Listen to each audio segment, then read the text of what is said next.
here for Zoom. Where the heck is it? Is it just the Q&A part at the bottom of the screen? Oh, is that it? Okay. All right. Thanks.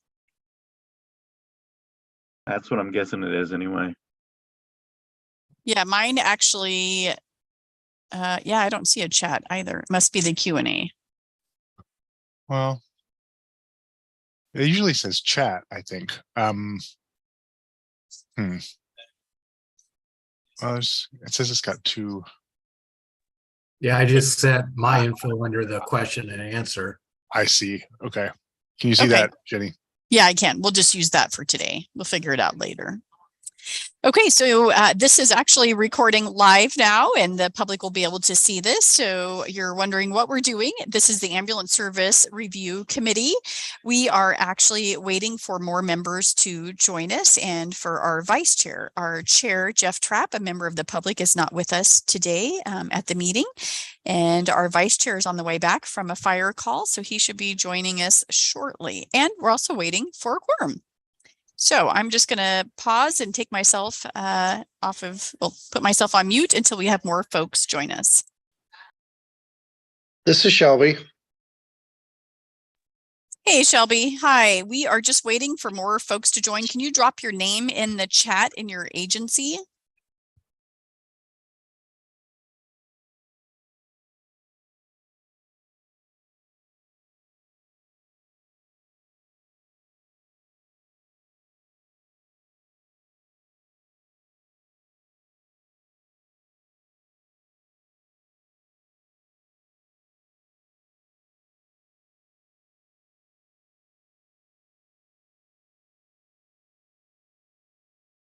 Is anybody talking around now? It seems like I lost all my audio. I'm talking. Oh, I'm muted now. okay. Well, I can hear you guys, so that's fine. I closed the YouTube window, which I think is what I wanted to do to keep it from having feedback, but I was worried that when I did that, maybe I messed up the meeting.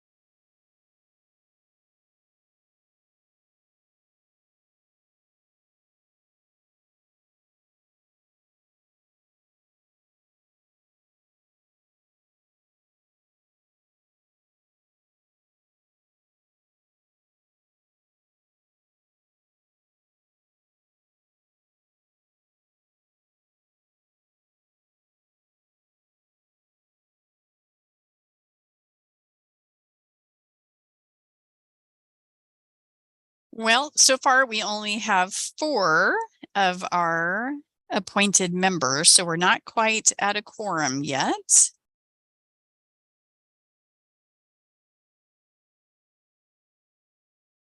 At 11, so at least 5 would be just under 50%. So we need at least 5 actual members.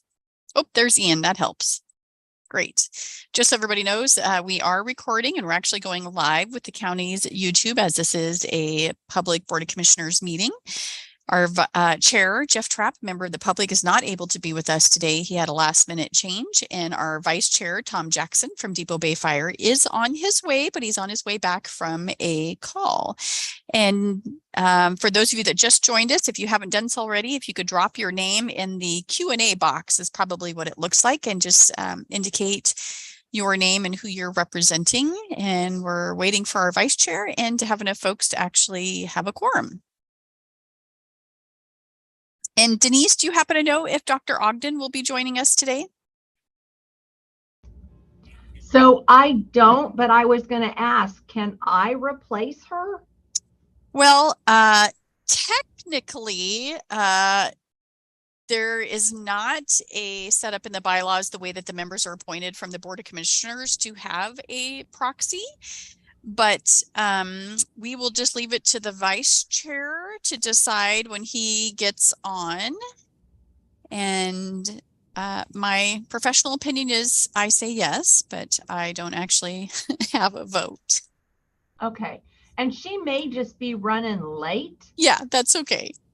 but if I can replace her, if she's Yeah. not able to join, I'm happy to do so. Yeah, I'm pretty sure we'll take you up on that offer so we have a quorum. Okay. And then Shelby, I'm assuming you're there for Chief Petrick today. Well, I guess as she's not the chief, as she's representing South Lincoln Ambulance. No, she's here with me as well. Great. Wonderful. Thank you.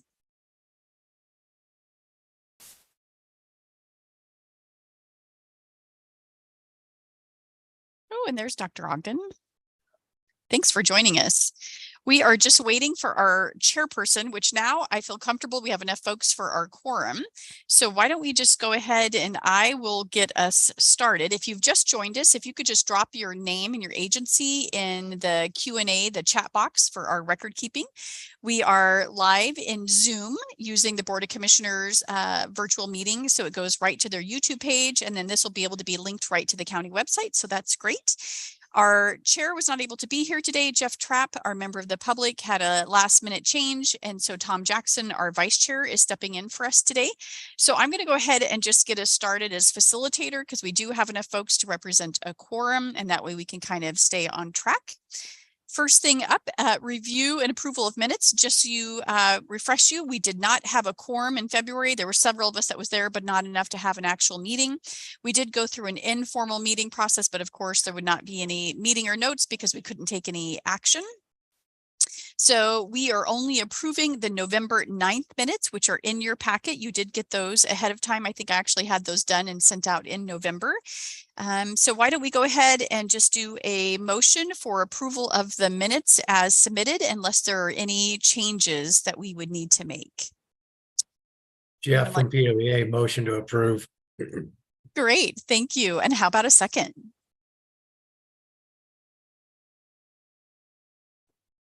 I can second, Jenny. This is Leslie. Great. Thank you, Dr. Ogden. Okay, and I see a few more of our members have joined us. Thank you. All right, so we have a motion and a second to approve the minutes. Anyone oppose approving the minutes? Let's do it that way.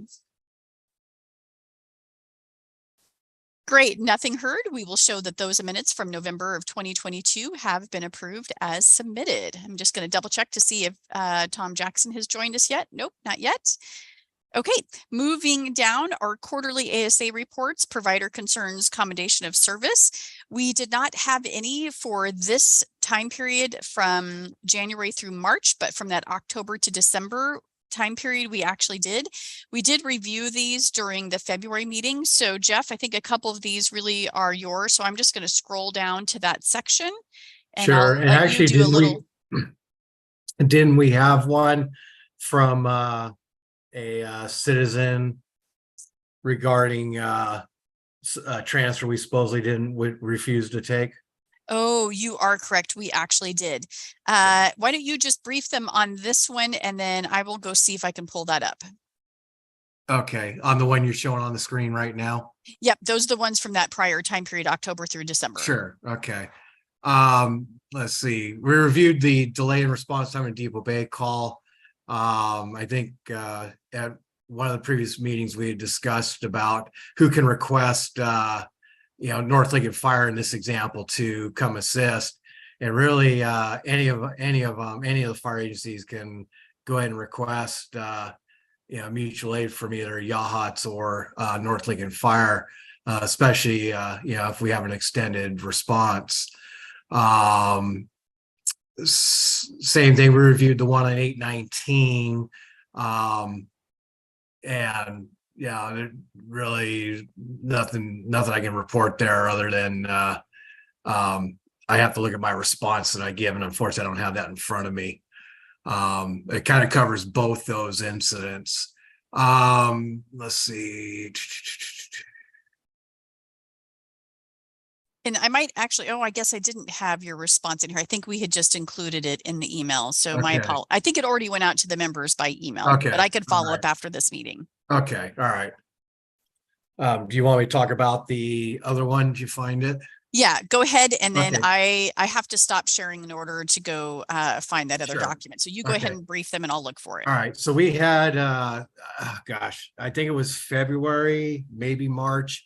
We had, two complaints.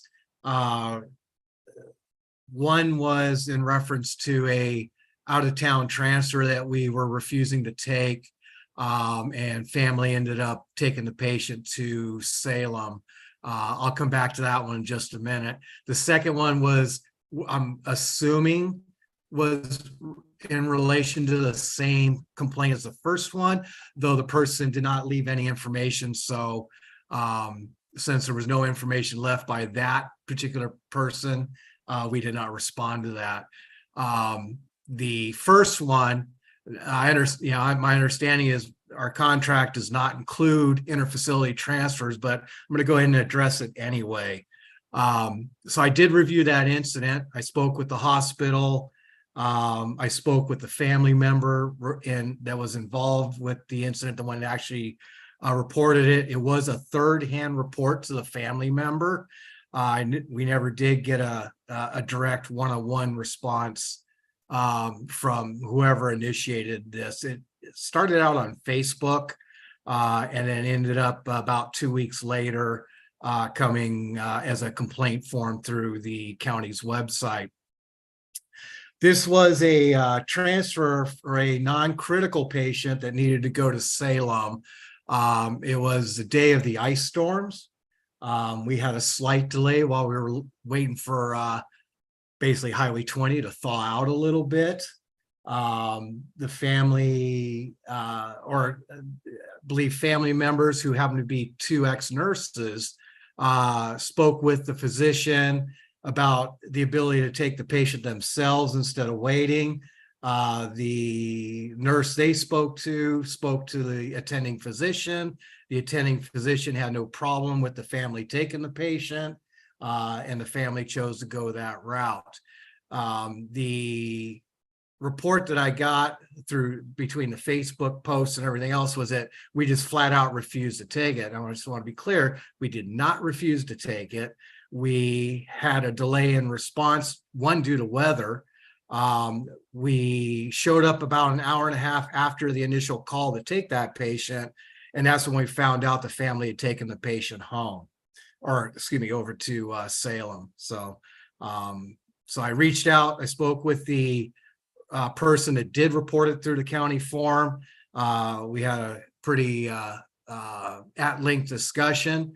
When we concluded the conversation, he was happy with the information I provided. He was happy that the incident was explained to him, and we left it at that.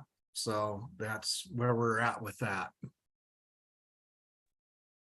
Thank you, Jeff. And apologies, everybody. The Wi-Fi that I'm on won't let me VPN back to the county. So that's good for security purposes, but it's terrible if you're trying to connect. So what I will do is I'll follow up after this meeting is over, and there'll be an additional box down here on the bottom with basically the information that Jeff just provided back to us in that brief section there. Any questions for Jeff?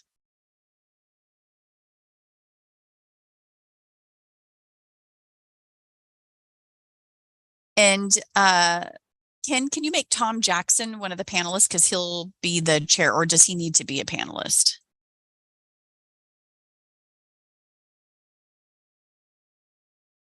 So Tom, if you're on, you can unmute yourself, and you are welcome to take over the meeting from me.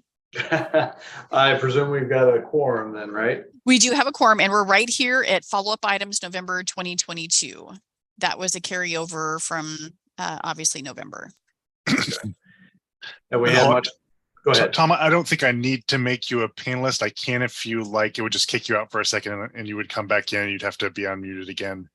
And then also I just wanted to, Jen, I don't know if you want to remind people again to give your name and your agency in that chat that looks like a Q&A there at the bottom.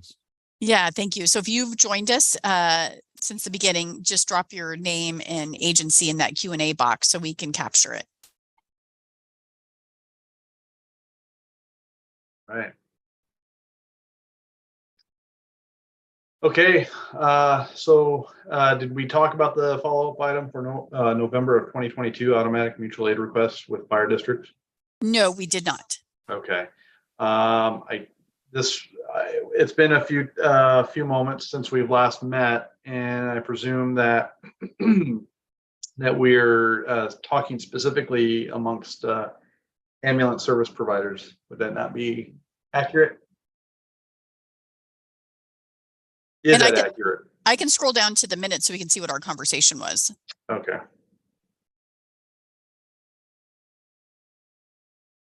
Sorry, I'm Johnny come lately, so I'm playing catch up.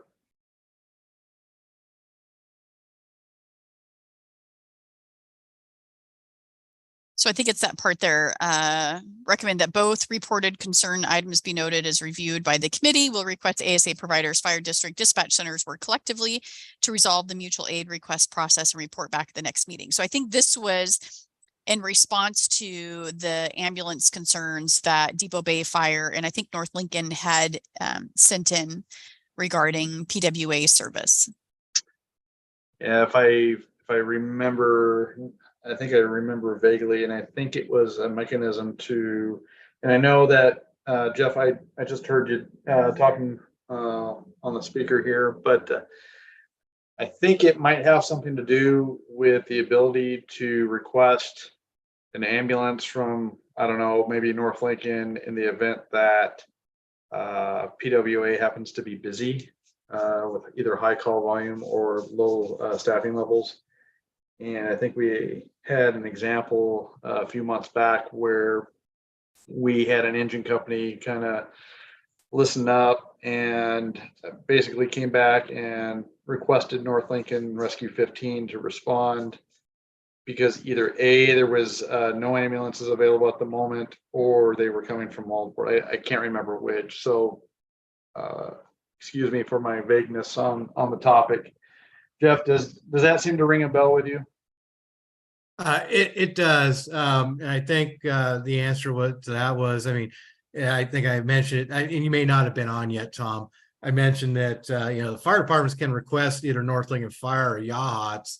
And generally, if we have an issue, we're going to speak up, but generally we don't. And usually if you guys are requesting, it's legit and we don't have an issue with that. So I know, so we've kind of gone away from the responding agency, whether it be YAHOTS or North Lincoln Fire, needs to get a hold of us before they can respond is not accurate. They can actually just go ahead and respond to the call.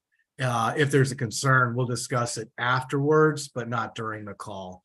Sure. So that way you at least still have an ambulance coming. And I'm not sure who else is on with us. Is Chief Dahlman on with us? Yeah, I'm here. So do you remember that discussion being had last time? I think it was one of those things where it was also about, resource management as well. In some cases, it makes better sense for, Rescue 15 to roll as opposed to maybe rolling Medic 503, who could be potentially in Waldport when there's a bunch of calls that dump at the same time. I just wonder if we need to put that in some sort of understanding, agreement, or policy. What's your guys' thoughts on that? So sometimes our medic unit isn't immediately staffed. There's a delay for either an engine company to go to where it is and man it, or when we're getting volunteer response. So it's not on the road immediately like an ambulance would be. The other things that we run into, or that happen a lot of times, is by the time we do get staffed and start moving, Pacific West has able to get a medic unit out of the hospital on the road, something like that. So I don't know if we were to do anything in writing. I would certainly like to say that it would need to be something that says, look, PWA has given the call up to either YAHOTS, South Lincoln Ambulance, or to us. And not have to go back and forth as to whether or not, well, they're on the road now, so now you don't have to, because once we start these wheels in motion, as far as moving an engine up to staff or getting our volunteer response, and then it not happen, you know, it can be harder the second or third time to get that to go, because they know, well, look, they're just going to staff up and send an ambulance anyway, so why should we even hurry? Right. I certainly would like to see something, and Jeff and I, we can talk about this later. You know, if PWA says, hey, staff your unit to handle this call, then they've immediately released that call to us, and we're done. We don't say, oh, now all of a sudden, you know, whatever unit is now available at the hospital and they'll handle it. It just kind of defeats the purpose, I guess. And I think some of the concern was the sort of back and forth that would occur at times when there were multiple calls going on, maybe within the same geographic area. And there's sort of a kind of, well, you know, for example, North Lincoln can't roll unless we get permission from PWA. And then it was kind of, you know, a phone tag or radio tag to try to kind of get that all cleared up. Yep. And so, that's our current response guideline and policy is that yep. We don't take, they're the ASA holder. I have to get specific permission from them in order to go, especially to go into another ASA to take a patient or to respond to. And so in order to avoid any legal conflict, we get permission from their supervisor to do that. So wouldn't a I don't know, an agreement, whether it be a mutual aid agreement between the two that has that language that would identify that in certain circumstances under these examples, this is when, you know, this would be acceptable? I don't know. I'm just throwing it out there. Yeah, and again, that's kind of between Jeff and Right. North Lincoln. If we want to do that, Right. I'm not going to risk the relationship that we have with PWA by doing something that kind of circumvents the process we currently have in place. Right. And I don't think that's what we're asking either. Hey, We're just- Rob, and for the group, I'm more than happy to, you know, we can probably draft up an MOU or something. I agree with you, Rob, that, you know, if it looks like, you know, asking for help, you guys are already rolling, you know, we forfeit that call. I think in the past, we looked at it from, you know, we're still trying to get somebody, and we're trying to get a transport unit there quickly. So, you know, if all of a sudden we have somebody clearing from North Lincoln Hospital and you guys are still en route to go get your rig from the station, you know, I'm more than happy to just go ahead and, you know, still give you guys a call and, you know, we'll just post. That's fine. And I think the supervisors and even myself have been, you know, usually, I think for the most part recently, and Rob, you can correct me if I'm wrong, you know, if we've asked for it, we pretty much, you know, hey, just take the call and, you know, we'll post from there and so on. So Yep, I know we've been kind of doing that in a couple of interfacilities too, you know, hey, Yep. can you help us out, take the interfacility, or can you cover the north end while we go grab an interfacility really quick? You know, so I think we've worked pretty good, especially over the last 3 or 4 months on this, but I am more than happy to draft something, you know, and that way the group can have something, but we can chat more about that. And same thing with South Lincoln Ambulance too. If that makes them feel more comfortable, we can look at that too. Yeah, it's a little different for us because we're already staffed as an ambulance. So if we're headed up to South Beach to a call and they clear and can get to the call faster, then it's easier for us to return and cover our area. Right. Yeah, and again, I think we work real well with South Lincoln Ambulance. Yesterday was a perfect example. We had 2 back-to-back calls in Walport, and Walport / South Lincoln Ambulance's ASA, I believe. One was a fall 2, so a lower priority fall call, which 8239 arrived on. And as they were attending to that patient, we had a stroke call come in, and our unit was, I think, north of the airport. And 8239 just went ahead and, took the fall patient, or I'm sorry, the unit there was a unit coming to 8239 to take that fall 2 patient. And I think they were just coming through Seal Rock, something like that. We were able to, 8239 stepped up and just said, hey, we'll take the fall. So that unit that was closer to the stroke could go to that stroke immediately. And that worked out perfect, and wasn't a lot of discussion about it. We just got it done. So I think that's kind of the goal Rob and I have too, is, minimize any discussion. Just let's get the patient taken care of, and then usually there's no issue after that. So, but again, I'm more than happy to do an MOU or, something along those lines that makes the group feel more comfortable. And Jeff, I agree. Things are working pretty smoothly between the two of us. That's great. Do we want to come back to it next time, then next quarter, and talk about it after you and Rob and maybe even Yahats have talked about it? I'm good with that, Jeff. Sure, yeah, that sounds fine with me. We'll just iron things out and make sure address any, especially as we're coming into a little bit busier season, maybe in the summer. We'll see what happens. Sure. All right. If there's nothing else, anybody else have comments about automatic mutual aid requests with the fire department or fire districts? Okay, if not, moving on. Board Commissioner communications update. Looks like a ASA plan update. And I'll just scroll down, Vice Chair. Okay. As we know, the Oregon Health Authority, as reported by Jenny, approved the ASA plan back in March 13th of 2023. I don't know. I think Chief Dahlman had some work to do on that, or was instrumental in doing some of that work, as well as Jenny. And any of you two want to discuss it, or anything that you need to add? I would just say that we took care of everything that OHA had requested. This little part here was remove the right of first refusal, which we already had in our revised plan. And then I'll just scroll down to the next one. There's the certification for the Board of Commissioners that signed after the OHA gave us this approval letter. I just have to put that date in there. This will go in the front cover of our revised plan.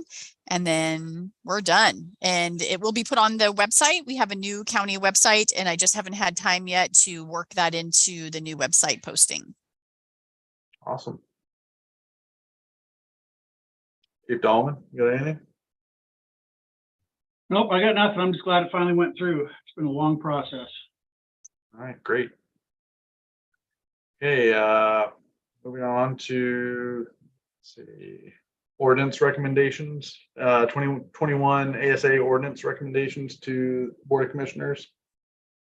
And legal counsel was submitted back in February 22nd of 21, Jenny?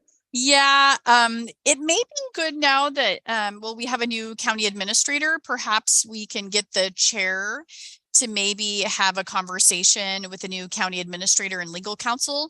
I'm not really sure where the ordinance was left off. Chief Dahlman was the chair at that time, and the ASA had submitted, the ASRC had submitted recommendations to the ordinance based on the changes that we made in the plan, because they've approved the plan and some of those changes had to be made in the ordinance in order for the plan to align with the ordinance. So I've never received verification that the ordinance had actually been updated with those recommendations. It was at the tail end of COVID fire response. It may have slipped through the cracks, and then we had administration changeover, commissioner changeover, legal counsel changeover. So perhaps we might be able to suggest that the chair and vice chair meet with the county administrator and go back and look at those requested changes to see if they have been made. Rob, was part of that language, did that have to do with the county dictating or perceiving that it was within their purview that they tell the fire districts or fire departments how they should respond and Yeah, there was some, Kristen Yule and I went back and forth over whether or not that the county had the authority to dictate response from fire agencies and the EMS level within those agencies. Okay. So, And did we ever get to a final conclusion on that? oh yeah, she absolutely believed that they had the authority to tell the fire districts whether they could or could not respond to medical calls. Okay. Is that where it ended then? Yeah. I didn't want to, I pushed her along far enough. I don't know that I wanted to do it anymore. All right. We could, I mean. Sure. Well, it's definitely worth revisiting. As Jenny had stated, maybe we need to go and take a look at that ordinance and see if there's been any updates, if at all, and then maybe revisit it if need be. Again, and Jenny, so they've never passed the ordinance update, have they? Yeah, I've not received nothing has come to me as the recorder or your liaison that the ordinance had been updated or revised or what changes were made. I think I looked online one time and I think it was still the same ordinance. And technically our ASA plan would, I believe, be out of compliance because it no longer aligns with the terminology and language that's actually in the ordinance. They would actually contradict each other on nothing significant, right? Wording, content, some things, but yeah, I believe they're still different. So it would be good for the chair and the vice chair to have that conversation with the county administrator and legal counsel. All right. Yeah, I mean, okay, we'll table that and get back with you, I guess, in the next meeting. And vice chair, perhaps what I could do to help facilitate that is I'll go back and pull those original ordinance recommendations that we made, and then I'll forward it to the chair and the vice chair and copy in Chief Dahlman as the prior chair. And then you can take it from there and then discuss with the county administrator. Sounds appropriate. Thank you. Where are we? ATAB 2 committee and state updates. Chief Dahlman, Jeff Mathia. Chief Dahlman, if you have something, go ahead. I do have something. I just got to pull it up here real quick. I didn't go to April's meeting, no, so I haven't seen any of the minutes from April. Okay. So I do have, I did attend the ATAB 2 meeting in April. Basically, there was an EMS work group formed consisting of myself and 3 other providers and clinicians looking at how the data for trauma injuries is being tracked, especially when it comes to pre-hospital providers. They have very good tracking for traumas that arrive at the hospital. But I had asked, well, how can pre-hospital improve? It'd be nice if we had some data related to that. So we've met a couple times. And we are working on obtaining a data set for pre-hospital providers, noting that most of the trauma review committees at the hospital do a pretty good job providing feedback to their local providers. But we want to see more as a region. How are we doing? So more to come on that. Let's see. Other than that, I think really that was kind of the crux of it. It was a pretty short meeting. Not a lot happened with that one. Voted in some new members and that was pretty much it. So that's the report for ATAB 2 for me. Right. Yeah, I think having that information available to providers after the fact is very important and educational. And we all can learn from it. And I don't think we've had a situation where we can point out where any of the hospitals or even Lifelight has not been able to get back with us and kind of report on our performance or how the patient ended up doing. Yeah, and I sit on the state stroke committee also, and the state stroke committee, we're looking at the same type of pre-hospital data for strokes too. So, and just so you guys know, sorry, it's maybe a little off topic, but we're really looking hard from a stroke committee standpoint, educating the public on how to recognize stroke and to call 911. what we found surprising in the stroke data is people are delaying or not even calling 911, but taking themselves or transporting their loved ones to the hospital instead of calling 911, get the ball rolling a lot quicker than what they could do walking in the door. I know we have set up with the 2 hospitals here in Lincoln County that if we call a code stroke, that pretty much that patient's going straight to the CT scanner without delay. So hopefully we get they'll come up with some good public education and lower the number. It was a significant number. Anecdotally, I think it was 47% of people showed up at the hospital, not by ambulance or not by 911 system. Wow. It's kind of eye-opening. And was that statewide or was that our county specific? Yeah, so that was statewide. I know that I brought up that again, if we could, kind of regionalize it a little bit, maybe follow the ATAB regions, that, be kind of nice to have that information too. But we just started talking about that at the last 2 stroke committee meetings. So again, more to come on that one. Okay. All right. Anything else on the ATAB 2 committee? Okay, we're not hearing a thing about that. Let's go ahead and move forward to ASA compliance reporting. So Jenny, help me out here a little bit. I don't know if we've gotten together as of late. So what I can do, actually that subcommittee really hasn't been meeting since we finished off the plan, because we were kind of doing that coinciding. So what we do now is we just review these reports, and each of the ASA providers do provide their own. Mm-hmm. Oh, you know what? I'm sorry. Let me back up a little bit. This is something that's new. I'm sorry, you're probably getting dizzy from the scrolling here. This is actually something new. Each of the ASA providers had received their individual agency review with OHA, and those are the 3 documents that are provided here. No action is needed by us as the ASRC. They are just informational, and each of them that may have had something that OHA called out have all been addressed and resolved. So there are no issues with either any of the 2 primary ASAs, and then of course North Lincoln, who also does transport. Great. Hey Rob, when do you plan on having your new ambulance in service? I bet it's not till the end of June. It's going into the radio shop tomorrow and have that stuff put in. We have equipment and then we have to get licensed by OHA. So by the time it's all done, I bet it's, I'm saying the end of June. It may be the middle, but at the latest. Okay. All right.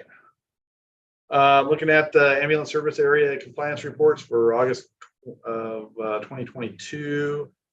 And I think, do we have everything up to current, Jenny? We do. Yep. Yeah. And just to confirm, so because I know the public will be watching our videos now, Right. that each month when we receive these reports, which do come from Willamette Valley Communication Center, they are the dispatching agency for our 2 ASA providers. They send this compliance report to me every month, and then I forward it out to the entire ASRC committee, as well as our county administrator, Tim Johnson. Okay. So numbers are as presented.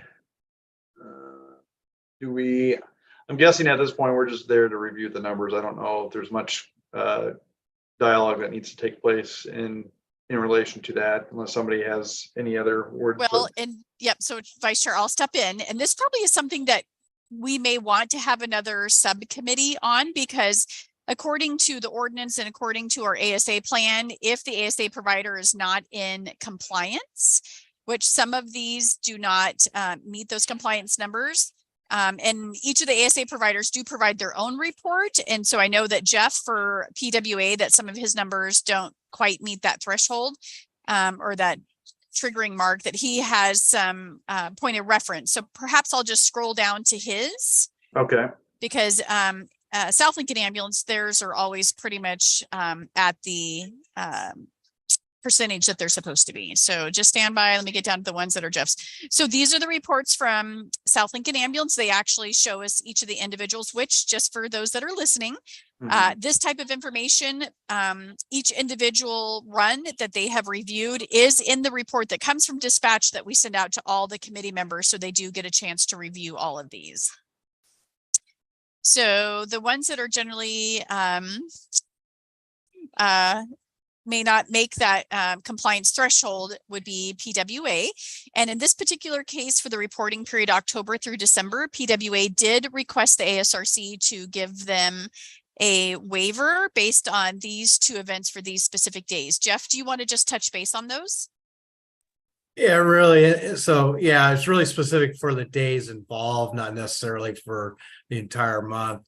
Because yeah, especially for the ice storms and stuff, that's going to affect our numbers significantly, and the ability to respond. I mean, we can't drive even the speed limit to get to calls.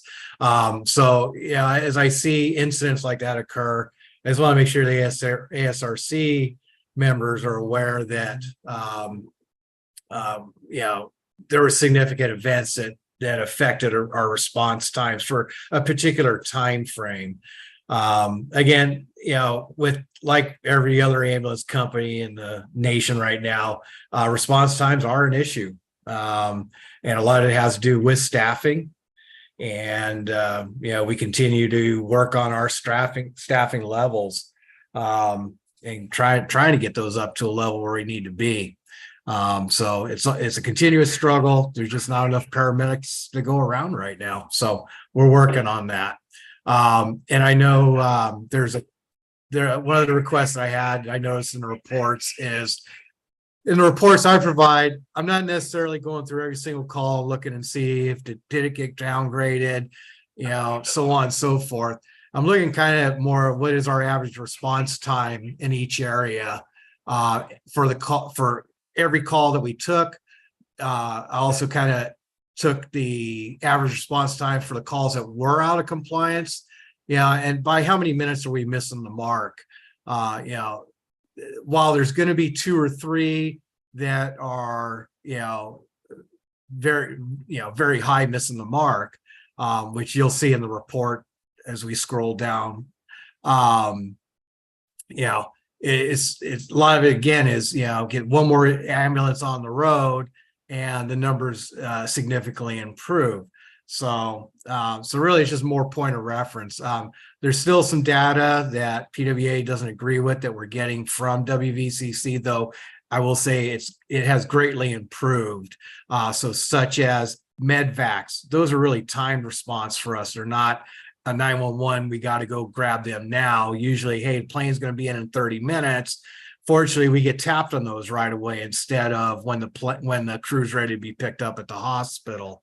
So I think in this agenda, I believe it's, you know, asking WVCC to remove the medvacs from our report. I think that's pretty much it on the reports. Yeah, I'm just trying to keep everything in perspective.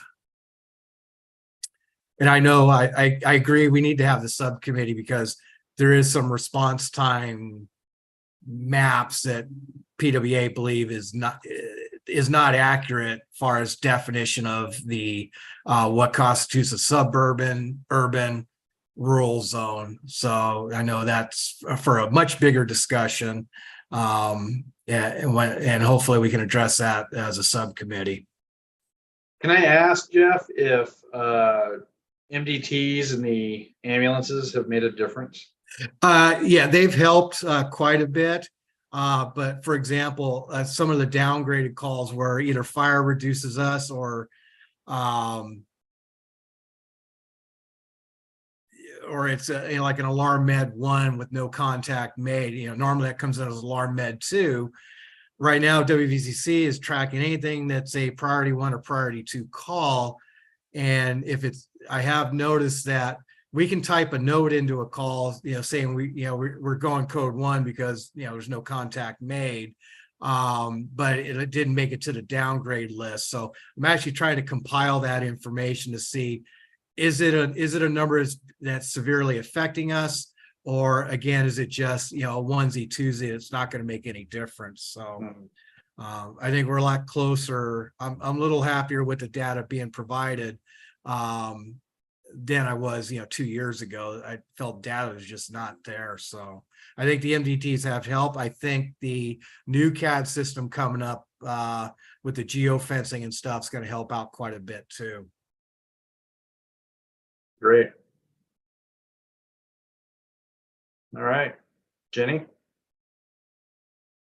Yes, thanks, Vice Chair. The only thing I would say here is because with the numbers and compliance, it probably would be beneficial to have an action item that you're going to request the subcommittee reconvene and perhaps review these quarterly reports before we have our next meeting. And then that way, when we get to the actual council meeting, the review committee has already worked through all of these issues with the ambulance service provider. And then when they're looking at the numbers, they'll say, oh, like this doesn't meet the threshold. It's been addressed and the review committee is comfortable with that response. If not, then the whole council really should be addressing those. So this is Shelby in South Lincoln. So then Jenny, are you saying that we would file our reports with this committee prior to the meeting, or are they going to be using the information from WVCC? Yep. So that's actually going to be another sticking point, is that at some point, someone is going to have to make a decision. Right now, the ASA plan is that it's the WVCC dispatch reports that are the final report. And I know that both ASA providers have had concerns in the past with the actual numbers that are given by WVCC. And I am not in a position of authority to make any type of ruling. That's not my role. So I hate to even think that we would go back to a subcommittee to discuss that again, but perhaps we have that discussion and have WVCC at the table, and maybe even perhaps have the new county administrator at the table with that conversation, and acting on behalf of the Board of Commissioners, have county administration weigh in on what they want. Just a recommendation. Because I know that there is a discrepancy between the two ASA providers and the numbers that are presented by WVCC, and that's not for me to weigh in on. Is WVCC on with us today?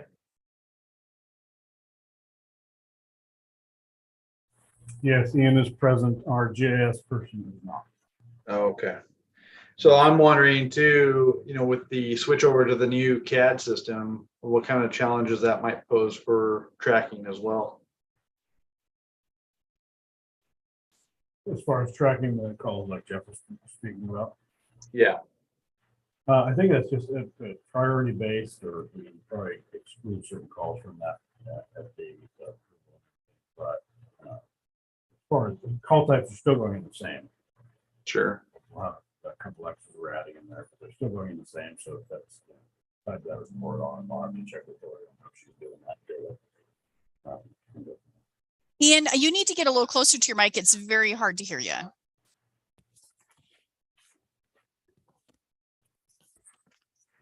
All right, is that a little better? So Yeah, far, that's it's way great. better. Yeah. Okay. Sorry, sometimes I have to open my laptop.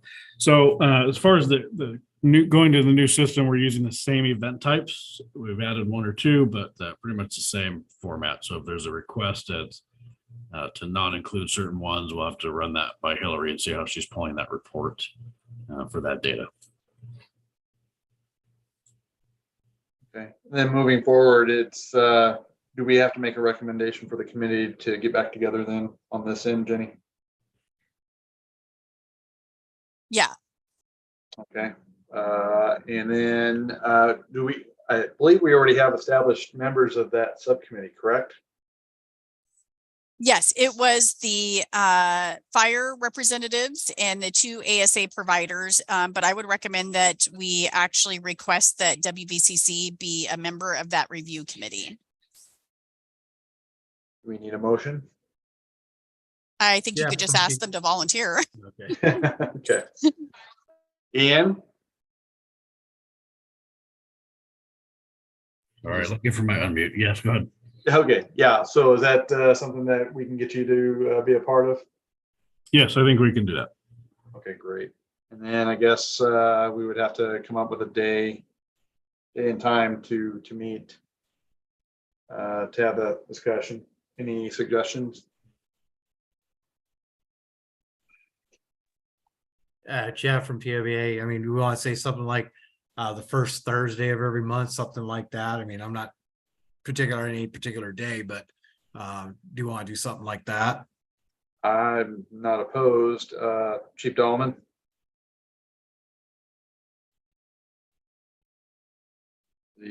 I'm okay. Okay, so Shelby, does that seem to work for you as well? Actually, Thursdays don't work very well for Frankie unless it's in the afternoon, like at 1 I see, okay. or yeah, noon would work too.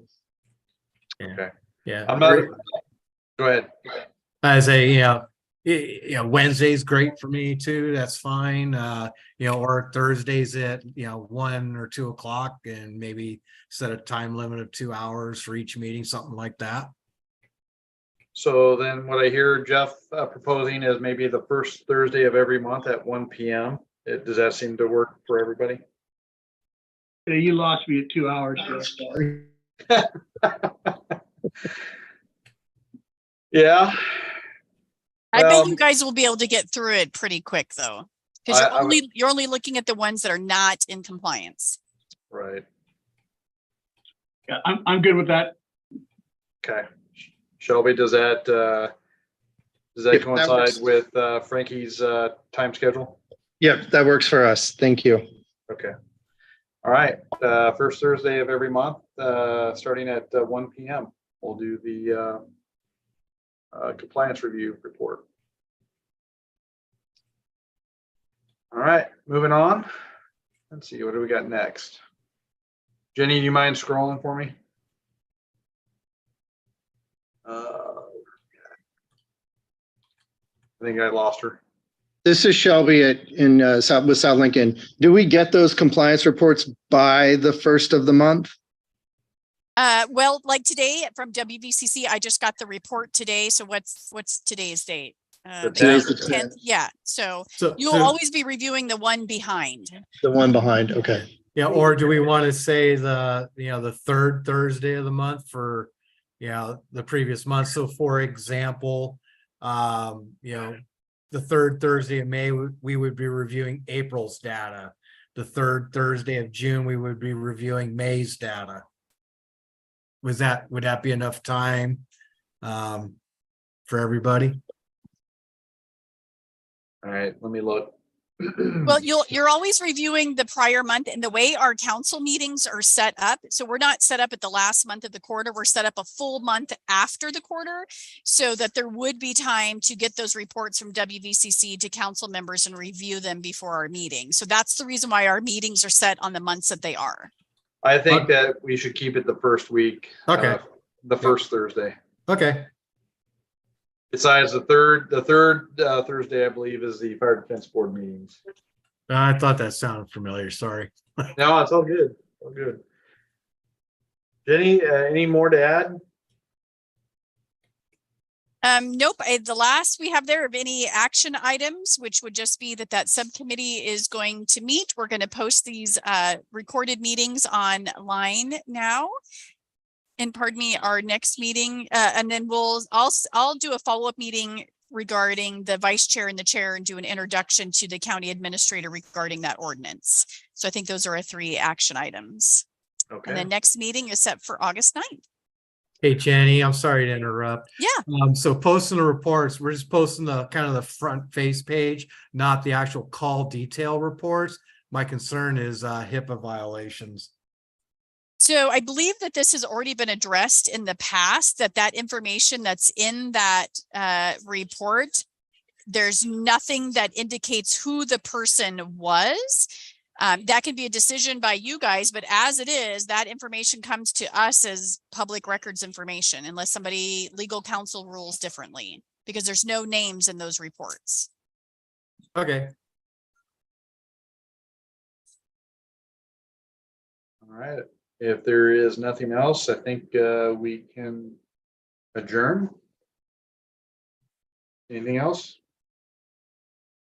No, I'm sorry, one more thing. So, Yeah, go ahead. so can the group agree, or do we need to wait to remove the medvacs from the WVCC report?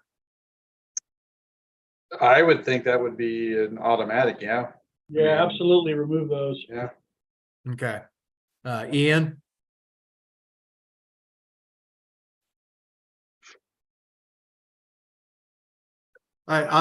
Ian, I'll shoot you an email. Yeah, sorry, referencing the I heard meeting. you. If you can shoot me an email, I'll shoot it Okay. over to Hillary and see if she can take it out. I And appreciate maybe, it. Thanks. and if we could, why don't we just have Vice Chair Tom, why don't you just send an email message to Ian and then copy the chair, Jeff Trapp, and that will just close that loop. Okay, we'll take care of that. Very good. So we'll email Ian to remove area backs from the compliance review or compliance report. And then, yeah, we'll go ahead and we'll get that taken care of. All right, anything else? All right, Nothing for me. okay, not hearing anything. I think we can adjourn. Thanks, everybody, for being on the call and having our meeting. I really appreciate it. Thank you. All right, have a good day, all.